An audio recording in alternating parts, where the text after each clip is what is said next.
से बहुत सारे सवाल ये पूछे गए कि भैया अचानक से आपने ऐसा डिसीजन क्यों लिया। आप सुबह में भी बैठ सकते थे, रात में वहां अकेले सोना और कई तरह की मुसीबतों का सामना करना, ये ठीक निर्णय नहीं। मैं आपकी बात से सहमत हूँ, बिल्कुल आपकी बात सहमत हूँ, मैं इसको मना नहीं कर रहा हूँ। लेकिन जब तक आप मेरे मन को नहीं जानोगे तब तक मैं 100% कह सकता हूँ कि आप कहोगे कि आपकी बात सही है। लेकिन जब आप मेरे मन को देखोगे, मुझे सुनोगे, मेरी मनोदशा को समझोगे, तो शायद फिर आपको एहसास होगा कि मैं ये क्यों कर रहा हूँ।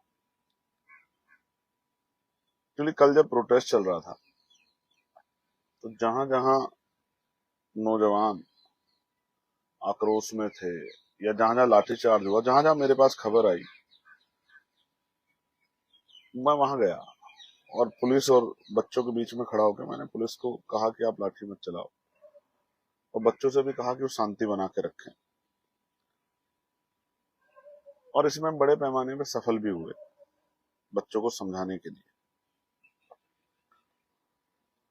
और जब पुलिस ने देख लिया कि इनकी बात बच्चे मान रहे हैं, तो फिर उन्होंने भी अपने व्यवहार में, कई बार तो ऐसा लगा कि उनको आदेश थे कि लाठीचार्ज करो, फिर भी उन्होंने इस चीजों को संभाला। लेकिन जहां जहां हम लोग नहीं गए, वहां वहां इस तरह की स्थिति बनी। लेकिन हुआ क्या कि वहां फोन काम नहीं कर रहे थे, जैमर लगे हुए थे। और दूसरा, जैमर के बाद उन्होंने नेट को जो है उस तरह से डिस्टर्ब किया हुआ था कि नेट नहीं चल रहा था। फिर मैं ऑफिस चला गया।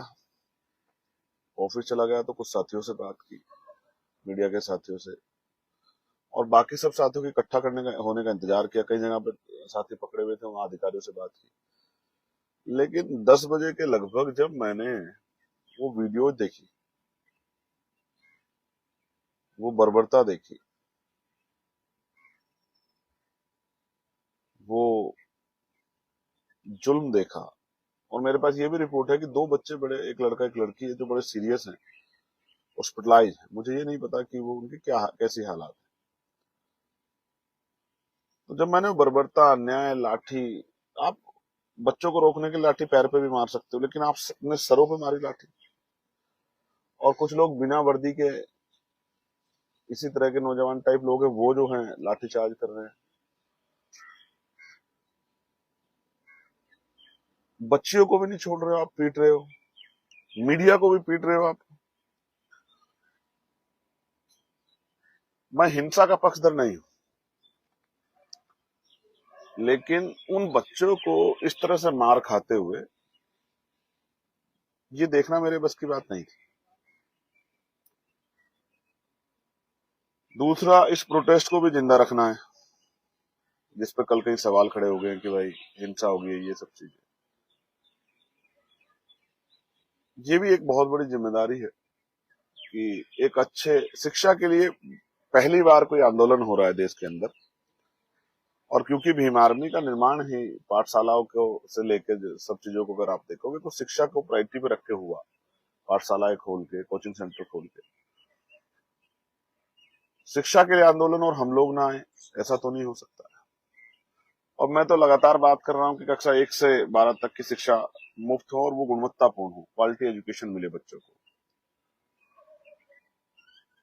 तो fair, free and fair exam, निष्पक्ष एग्जाम, वो कोई भी एग्जाम, आज देश का युवा चाहता है कि भर्तियां समय पे आए, भर्तियों में किसी भी तरह के घोटाले ना हो, पेपर लीक ना हो, और एक तय समय सीमा के अंदर पेपर हो, और पेपर कराने वाली एजेंसी ऐसी हो जिन पे कोई दाग ना हो। तो जब मैंने ये अन्याय देखा, बच्चों को पिटते हुए, उनके फटे हुए सर खून से लथपथ, मुझसे रहा नहीं गया। और मुझे लगा कि जब वो लोग सड़कों पे हैं, वो लोग अपने घर नहीं पहुंचे हैं, वो लोग दर से कराह रहे हैं, वो देख रहे हैं कि कौन उनके साथ खड़ा है। तो मेरे जैसे आदमी को, जो बाबा साहब अम्बेडकर को, फूले साहू को अपना नेता मानता, आदर्श मानता, उसको चैन से घर में नहीं सोना चाहिए।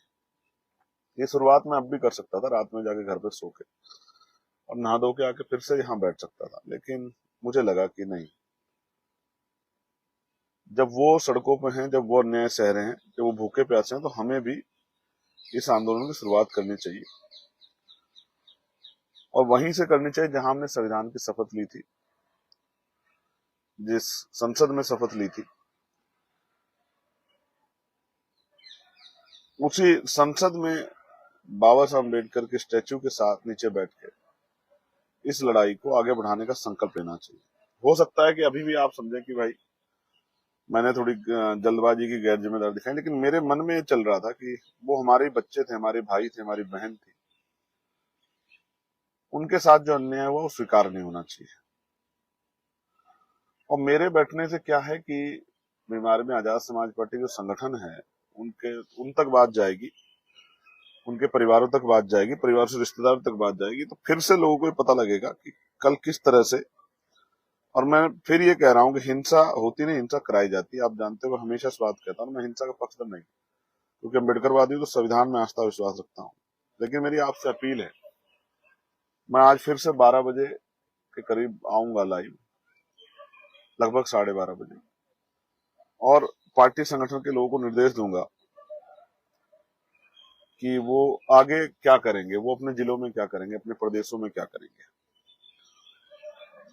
ये लड़ाई बच्चों की, युवाओं की लड़ाई है, उनके भविष्य की लड़ाई, हमें जीतनी है। मजबूर करना है, सरकार उनको सुने। और आप जानते हैं, आज संघर्ष के आयाम का दिन है, संघर्ष के रूप का दिन है। आज 21 जुलाई है, भीम आर्मी का स्थापना दिवस है। भीम आर्मी के स्थापना दिवस की 11वीं, आप सबको बहुत बहुत बधाई। लेकिन जिस दिन भीम आर्मी की स्थापना हो और उसी दिन संघर्ष ना हो, ऐसा कैसे हो सकता है? भीम आर्मी का एक अच्छा कार्यकर्ता होने के नाते, ईमानदार कार्यकर्ता होने के नाते, संघर्षशील कार्यकर्ता होने के नाते, मैं अपने काम को कर रहा हूँ, अपने जीवन, अपने लक्ष्य को, अपने जो है जिम्मेदारियों को अदा कर रहा हूँ। आप भी अपनी जिम्मेदारियों को अदा करें। अभी सोशल मीडिया पे आप इस आवाज को मजबूत करें, और फिर जिस तरह की डायरेक्शन मैं आपको दूंगा, उस डायरेक्शन पे हम सब लोगों को काम करना है। लेकिन इस युवाओं के आंदोलन को, जिसमें कल बहुत जोश था, उसको हमें कमजोर नहीं पड़ने देना है, और हम अपनी डिमांड्स के साथ खड़े रहेंगे।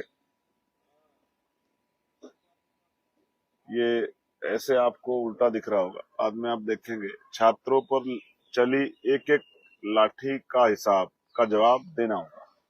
और दूसरा है पेपर लीक, सबसे बड़ा देशद्रोह, गद्दारों को उम्र कैद दो, प्रधानमंत्री नींद से जागो और सख्त कार्रवाई करो, धर्मेंद्र प्रधान को बर्खास्त करो। मैं एक सच्चा भारतीय नागरिक होने के नाते, जागरूक भारतीय नागरिक होने के नाते अपने कर्तव्य का निर्वहन कर रहा हूँ। आपको भी करना चाहिए, पूरे देश को करना चाहिए। देश के युवाओं के लिए, आने वाली पीढ़ियों के लिए, जालिम हुकूमत के अन्याय को रोकने के लिए, और ये बताने के लिए कि वो जंतर मंतर था, जलियांवाला बाग नहीं था।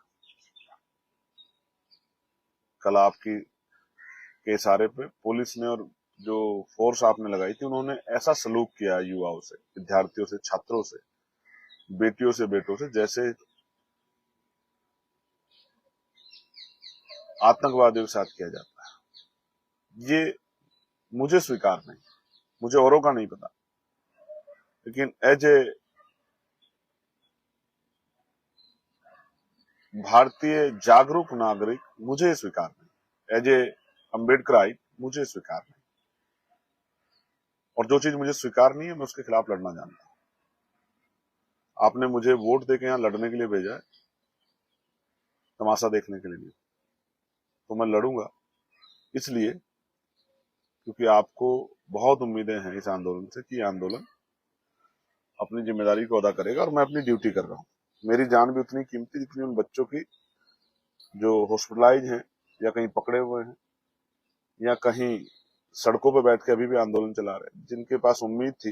कल तक उनकी उम्मीद नहीं टूटनी चाहिए, इसलिए हम लोग इस आंदोलन को आगे बढ़ाएंगे। और मैं फिर कह रहा हूं, जब तक मैं यहाँ बैठा हूं यहाँ चलाऊंगा, और अगर मैं जब बाहर जाके चलाने की बात करूंगा तो पूरे प्रदेश में, सारे प्रदेशों में जाके, देश भर में जाके, उत्तर प्रदेश के हर एक जिले में जाके चलाऊंगा, याद रखना मेरी बात। मैं भीम आर्मी आजाद समाज पार्टी कार्यकर्ता हूं। मेरे पास इतना बड़ा संगठन है कि हर दिन एक जिले में जंतर मंतर बनेगा। आप मेरी बात को याद रखना। मैं हुक्मरानों से कहना चाहता हूं, एक बार घर में बैठ के सोचना।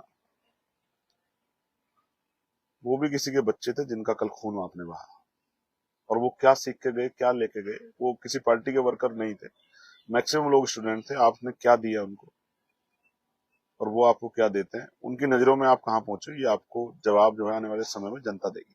धन्यवाद। मुझे अपनी बात रखनी थी, इसलिए मैंने आपको बताया। मैं 12 बजे के बाद फिर से आपके बीच में आके बताऊंगा कि हम इसको कैसे आगे बढ़ाएंगे। जय भीम, जय भारत, जय संविधान, जय मंडल, जय जोहार, जय लोकतंत्र, जय विज्ञान, जय जवान, जय किसान। आप सबके लिए मंगल कामना। मैं आपका भाई चंद्रशेखर।